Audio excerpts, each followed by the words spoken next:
So my interest in mental health really roots back to my own story when I was 18, and I went through the mental health system myself. I was a freshman in college, and I didn't transition well between senior year of high school and freshman year of college. I experienced psychosis. I saw, heard, and believed things that were real to me but not real to others in our collective sense of reality. And I was subsequently admitted to a psychiatric hospital, the place where I would lose myself and find myself. The hospital really felt kind of like its own mental experiment with myself to try to find the right medication or the right therapy or just the right set of tools to help Amanda find herself again, to feel well, to feel happy. It really wasn't until a nurse walked over and handed me a box of crayons and I began expressing myself.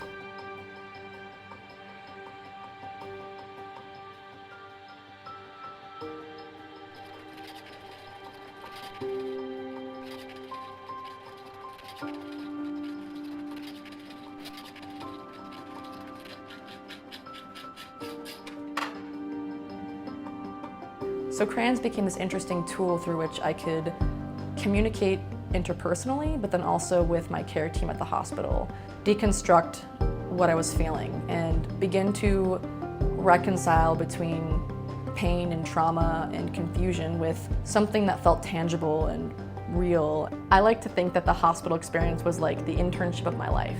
It gave me this insider perspective of what it's like to go through it. I can relate with that, I can empathize with that. And then when I was discharged, I began advocating and volunteering in mental health, locally in Sacramento, California, and then nationally. And so I launched my speaking business and went to high schools, colleges, nonprofits, hospitals. Here's some resources, here's what I went through, here's how I got well. So I gave over 150 speeches in almost 3 years. Now, how can we all work together and think through how we can disrupt the system and innovate? And I began auctioning and selling my art to support mental health nonprofits. Amanda did this artwork, thank you. And then I got to thinking, well, how can this be scaled beyond myself? How can other artists share and sell their artwork to support mental health nonprofits? And this led to my startup called The Giving Gallery. It's an online art platform, and artists can sign up, upload their artwork, and every time a sale is made, half the proceeds are split between the artist and a partnered mental health nonprofit. And so this is both a fundraising mechanism for nonprofits and a way for artists to get exposure.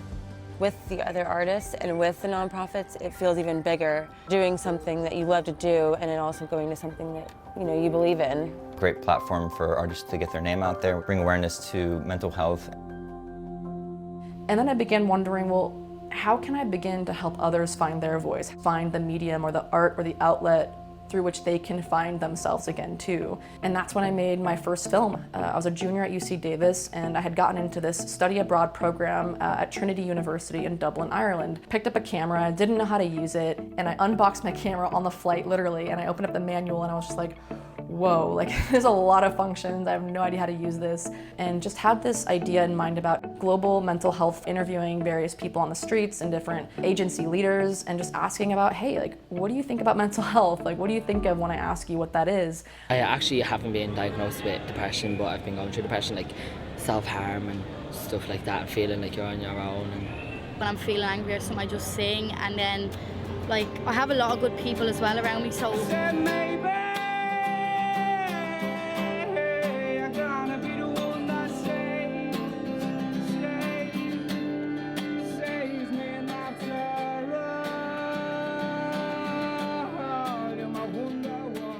going on this trip was kind of like a hero's journey for myself, and it gave me this perspective about how vast and how complex and how culturally driven this topic is. This led to meeting people who were like, hey, I heard you're a filmmaker, or I saw your film. What do you think about making a series of films about youth psychosis? So I launched my filmmaking business with the vision that I wanted to capture as many stories as possible about mental health, raising awareness. How do we package that into a film that might engage or inspire others or influence systems, programs, services, policy, funding? Well, who's the end user? Who's watching this film, and how might they be feeling? What action might they take? And then what's next? What's the next step in the story?